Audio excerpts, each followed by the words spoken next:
میں آپ کے سامنے کچھ تعلیمات کو رکھتا ہوں جو آپ اپنے بچوں کی تربیت کس طرح کرنی چاہیے یہ آپ کے سامنے واضح ہو جائے گا۔ اللہ تعالیٰ نے سورہ لقمان کے اندر حضرت لقمان حکیم کی وہ نصیحتیں جو انہوں نے اپنے بیٹے کو کی تھی اس کو ذکر فرمایا، اور یہ کل 10 نصیحتیں ہیں۔ حضرت لقمان حکیم نے اپنے بیٹے کو سب سے پہلی نصیحت یہ کی تھی جس کو اللہ تعالیٰ نے سورہ لقمان کے اندر ارشاد فرمایا، وَإِذْ قَالَ لُقْمَانُ لِابْنِهِ وَهُوَ يَعِظُهُ يَا بُنَيَّ لَا تُشْرِكْ بِاللَّهِ إِنَّ الشِّرْكَ لَظُلْمٌ عَظِيمٌ۔ لقمان حکیم نے اپنے بیٹے سے کہا، میرے بیٹے، یا بنیا لا تشرک باللہ، اللہ کے ساتھ کسی کو شریک نہ ٹھہرانا، ان الشرک لظلم عظیم، بے شک شرک بہت ہی بڑا ظلم ہے، بہت ہی بڑا گناہ ہے۔ سب سے پہلی نصیحت، اور یہ نصیحت عقیدے سے متعلق ہے، یعنی اللہ آپ کو یہ حکم دے رہا ہے کہ آپ اپنے بچے کی تربیت سب سے پہلے کہاں سے شروع کریں؟ عقیدے سے شروع کریں۔ آپ اپنے بچے کو بتائیں کہ ہمیں اللہ نے پیدا کیا ہے، وہی ہمیں روزی دیتا ہے، ہمیں اسی کے سامنے ہاتھ پھیلانا چاہیے، وہی ہمارا پیدا کرنے والا ہے، وہی ہماری مشکلات کو دور کرنے والا ہے، وہی ایک اللہ ہے، اس کے علاوہ کوئی نہیں، اس کا کوئی شریک نہیں ہے، اس کے ساتھ کسی کو شریک نہ ٹھہرانا۔ اگر آپ ایسا کرتے ہیں تو یہ بہت بڑا گناہ ہے، آپ نے ظلم کیا۔ یہ آپ اپنے بچوں کو تعلیم دیں۔ جب آپ کے بچے ہوش سنبھال لے، وہ اچھی اور بری چیزوں کو سمجھنے لگے، تو سب سے پہلے آپ انہیں عقیدے کی تعلیم دو کہ اے بچے، اللہ رب العالمین ہی ہے جس نے ہمیں پیدا کیا، اور پیدا کیوں کیا، کس لیے پیدا کیا، اللہ کے رسول کو کیوں بھیجا، قرآن کیا ہے، حدیث کیا ہے، اعمال کیا ہے، جنت کیا ہے، جہنم کیا ہے، اسلام کیا ہے، اس دنیا میں ہم کیوں آئے ہیں، یہ تمام چیزوں کے سوال ان سے کرو، انہیں اس کے جواب بتاؤ، انہیں ان کا عقیدہ مضبوط کرو، تب جا کر آپ کے بچے کی تربیت دین اسلام کے طور اور طریقے پر ہوگی۔ لیکن آج ایسا نہیں ہوتا۔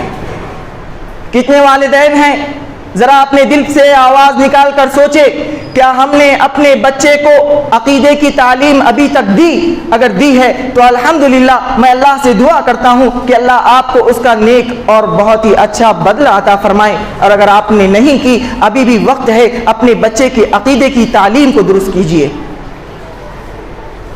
دوسری وصیت اللہ رب العالمین نے ارشاد فرمایا، وَوَصَّيْنَا الْإِنسَانَ بِوَالِدَيْهِ حَمَلَتْهُ أُمُّهُ وَهْنًا عَلَى وَهْنٍ وَفِصَالُهُ فِي عَامَيْنِ أَنِ اشْكُرْ لِي وَلِوَالِدَيْكَ إِلَيَّ الْمَصِيرُ وَإِنْ جَاهَدَاكَ عَلَىٰ أَن تُشْرِكَ بِمَا لَيْسَ لَكَ بِهِ عِلْمٌ فَلَا تُطِعْهُمَا وَصَاحِبْهُمَا فِي الدُّنْيَا مَعْرُوفًا وَاتَّبِعْ سَبِيلَ مَنْ أَنَابَ إِلَيَّ ثم إلي مرجعكم فأنبئكم بما كنتم تعملون۔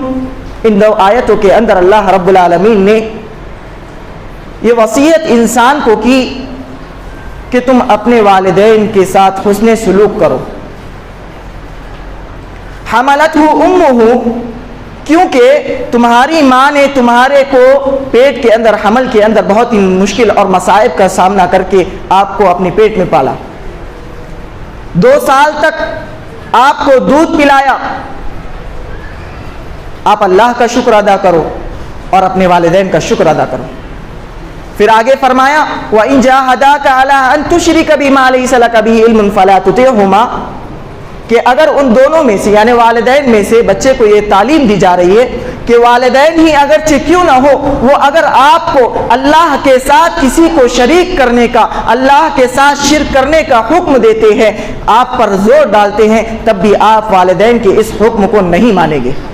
لیکن فرمایا، وَإِنْ جَاهَدَاكَ عَلَىٰ أَن تُشْرِكَ بِي مَا لَيْسَ لَكَ بِهِ عِلْمٌ فَلَا تُطِعْهُمَا وَصَاحِبْهُمَا فِي الدُّنْيَا مَعْرُوفًا، لیکن دنیا کے اندر آپ کو ان کے ساتھ حسن سلوک کرنا ہے، ان کی اس بات کو نہیں ماننا، لیکن ان کے ساتھ حسن سلوک کرنا ہے۔ وَاتَّبِعْ سَبِيلَ مَنْ أَنَابَ إِلَيَّ، اور جو ان دونوں میں سے جو سیدھے راستے کی طرف ہے، ان کے دین کو اپنانا ہے اور اللہ ہی کی طرف آپ کو لوٹ کر جانا ہے۔ یہ نصیحت کرنے کے بعد آپ سوچئے کہ اگر آپ کا کوئی کتنا ہی قریب کیوں نہ ہو، اگر وہ آپ کو گناہوں کی طرف دعوت دیتا ہے تو آپ کو اس کی اطاعت نہیں کرنا چاہیے۔ لا طاعت لمعصیت فی معصیت اللہ، لا طاعت لأحد فی معصیت اللہ، کہ اللہ کی ناراضگی میں کسی کی اطاعت نہیں کی جا سکتی۔ لا طاعت لأحد فی معصیت اللہ، اللہ کی ناراضگی میں کسی کی اطاعت جائز نہیں ہو سکتی۔ انما الطاعۃ فی المعروف، اطاعت صرف نیکی میں کی جائے گی۔ اگر آپ کے مولانا ہی آپ کو اللہ کے سامنے اگر اللہ کے ساتھ کسی کو شریک ٹھہرانے کا حکم دے تو کیا آپ ان کی اطاعت کر سکتے ہیں؟ بالکل نہیں کر سکتے۔ کیوں؟ کیونکہ اللہ کی نافرمانی ہو رہی ہے، چاہے وہ کوئی بھی ہو، آپ کا بادشاہ ہی کیوں نہ ہو، آپ کا حکمران ہی کیوں نہ ہو، آپ کو مجبور کر دے کہ نہیں اللہ کے ساتھ کسی اور کو پکارو، اللہ کو چھوڑ دو، تو آپ ایسا نہیں کر سکتے۔ اطاعت کس میں کی جائے گی؟ نیکی میں، بھلائی میں کی جائے گی۔ اس کے بعد آئیے لقمان حکیم کی نصیحت کی طرف چلتے ہیں۔ اس کے بعد آپ نے فرمایا یا بنی انہا ان تک مثقال حبۃ من خردل فتکن فی صخرۃ او فی السماوات او فی الارض یأت بها اللہ ان اللہ لطیف خبیر۔ یا بنیا، دیکھیے انداز، دیکھیے بیٹے کو سمجھانے کا انداز کیا ہے۔ یا بنیا، اے میرے بیٹے، انہا ان تک مثقال حبۃ من خردل فتکن فی صخرہ، اگر رائی کے دانے کے برابر بھی اگر کوئی برائی ہو، چاہے وہ چٹانوں میں ہو، او فی السماوات او فی الارض، چاہے وہ آسمانوں میں چھپی ہوئی ہو یا زمین میں، یأتی بها اللہ، اللہ اسے ضرور لے آئے گا۔ ان اللہ لطیف خبیر، اللہ رب العالمین بہت ہی باریک بین اور خبردار ہے۔ کیا مفہوم، کیا مطلب اس کا؟ یہ کیا نصیحت ہے؟ اس آیت کے اندر لقمان حکیم اپنے بیٹے کو یہ نصیحت کر رہے ہیں کہ اے میرے بچے، اے میرے بیٹے، اگر آپ نے چھوٹا سا گناہ کیا یا بڑا سے بڑا گناہ کیا، اگر آپ نے تنہائی کے اندر بھی وہ گناہ کر لیا تو وہ اللہ کے نظروں سے پوشیدہ نہیں ہے۔ چاہے آپ نے اندھیرے میں کیا ہو، اکیلے کے اندر کیا ہو، یہ سوچتے ہوئے کہ ہمیں کوئی نہیں دیکھ رہا، ایسا نہیں ہو سکتا، کیونکہ اللہ تعالیٰ نے اس آیت کے اندر کیا فرمایا؟ اگر آپ چٹانوں کے اندر، آسمان و زمین کے اندر کہیں بھی ہو، یأتی بہ اللہ، اللہ اسے لے آئے گا، یعنی اللہ کے علم سے وہ دور نہیں ہے، پوشیدہ نہیں ہے، چھپا ہوا نہیں ہے۔ تو اس آیت کے اندر اپنے بچوں کو یہ تربیت دے کہ گناہوں سے بچو، چاہے وہ چھوٹا سا چھوٹا گناہ کیوں نہ ہو، کیونکہ وہ اللہ کے نظروں سے چھپا ہوا نہیں ہے، پوشیدہ نہیں ہے، اس پر آپ کی پکڑ ہوگی۔ اور نیکیوں کی طرف اپنے بچوں کو ترغیب دلاؤ کہ فلاں نیکی کرو، فلاں نیکی کرو، ان کے فوائد، ان کے فضائل بتاؤ۔ اس کے آگے اپنے بیٹے کو لقمان حکیم نصیحت کرتے ہوئے ارشاد فرماتے ہیں یا بنی اقم الصلاۃ وأمر بالمعروف وانہ عن المنکر واصبر علی ما اصابک ان ذلک من عزم الامور۔ یا بنی، اے میرے بیٹے، اقم الصلاۃ، نماز قائم کرو، وأمر بالمعروف، بھلائی کا حکم دو، وانہ عن المنکر، برائی سے روکو، واصبر علی ما اصابک، اگر آپ کے اوپر کوئی پریشانی آ جائے تو اس پر صبر کرو، ان ذلک من عزم الامور، یہ جتنے احکامات ہیں یہ تاکیدی، اللہ رب العالمین کے تاکیدی کاموں میں سے، تاکیدی حکموں میں سے ہے۔ اس آیت کے اندر سب سے پہلے کس چیز کا حکم دیا گیا؟ سب سے پہلی نصیحت کیا ہے؟ اقم الصلاۃ، نماز قائم کرو۔ بارہا آپ سنتے ہوگے کہ اولاد کی تربیت کے بارے میں، نماز کے حکم میں جب آپ سنتے ہوگے تو آپ کو یہ سنائی دیتا ہوگا کہ آپ اپنے بچوں کو نماز کا حکم دو۔ کتنے والدین ہیں جو اپنے بچوں کو نماز کا حکم دیتے ہیں؟ جہاں تک میں سمجھتا ہوں کہ حکم وہی دے سکتا ہے جو عمل کرتا ہے۔ والدین ہی نماز نہ پڑھے تو کیا وہ اپنے بچوں کو نماز کا حکم دے سکتے ہیں؟ اسی لیے اللہ نے کہا قوا انفسکم، اپنے آپ کو بچاؤ، واہلیکم نارا، اور اپنے اہل و عیال کو آگ سے بچاؤ۔ تو سب سے پہلے آپ کو نماز کی پابندی کرنی ہوگی، تبھی آپ اپنے بچوں کو یہ تربیت دے سکتے ہیں کہ بیٹا نماز کو جاؤ، نماز پڑھو، نماز کی پابندی کرو، اقیم الصلاۃ وامر بالمعروف، بھلائی کا حکم دو۔ اگر آپ کو آپ کا بیٹا بھلائی کا حکم دیتے ہوئے دیکھے گا، اگر آپ کا بیٹا آپ کو نماز کو جاتے ہوئے دیکھے گا، برائی سے روکتے ہوئے دیکھے گا، اگر آپ کا بیٹا آپ کو پریشانی اور مشکلات کے اندر صبر کرتا ہوا دیکھے گا، یقیناً مانو کہ اللہ رب العالمین اس کے اندر یہ تعلیم دے گا، وہ آپ کو دیکھ کر وہ یقیناً نماز کو جائے گا، آپ نماز کو جائے گے، وہ بھی آپ کے پیچھے نماز کو آئے گا، وہ آپ کو صبر کرتے ہوئے دیکھے گا تو وہ بھی صبر کرے گا۔ اگر آپ ہی ان اعمال کی پیروی نہیں کرو گے تو کیا آپ کے بچے ان اعمال کی پیروی کر سکتے ہیں؟ اور نہ ہی آپ اپنے بچوں کو ان اعمال کی تربیت، ان اعمال پر عمل پیرا ہونے کا حکم دے سکتے ہو۔ تو سب سے پہلے آپ کو پہلے اس پر عمل کرنا ہوگا، اور تبھی جا کر آپ اپنے بچوں کو اس پر عمل پیرا ہونے کا حکم دے سکتے ہو۔ اس کے آگے اللہ رب العالمین نے قرآن مجید کے اندر حضرت لقمان حکیم کی نصیحت کو ارشاد فرمایا،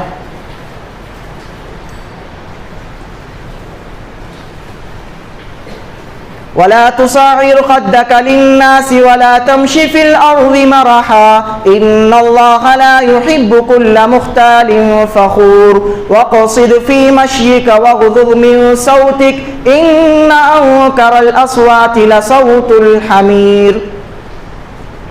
اب یہاں پر دیکھو لقمان حکیم اپنے بچے کو اخلاق کی تربیت دے رہے ہیں۔ آپ ان کی تربیت کو غور کرتے جائے کہ پہلے عقیدے کی تعلیم، والدین کے ساتھ حسن سلوک کی تعلیم، اس کے بعد میں گناہوں سے بچنے کی تعلیم، نیکیوں کو کرنے کی تعلیم، نماز کا حکم دینے کی تعلیم، برائی سے رکنے اور بھلائی کا حکم دینے کی تعلیم، اور اس کے بعد میں صبر کرنے کی تعلیم کے بعد اخلاقیات کی تعلیم کو دی۔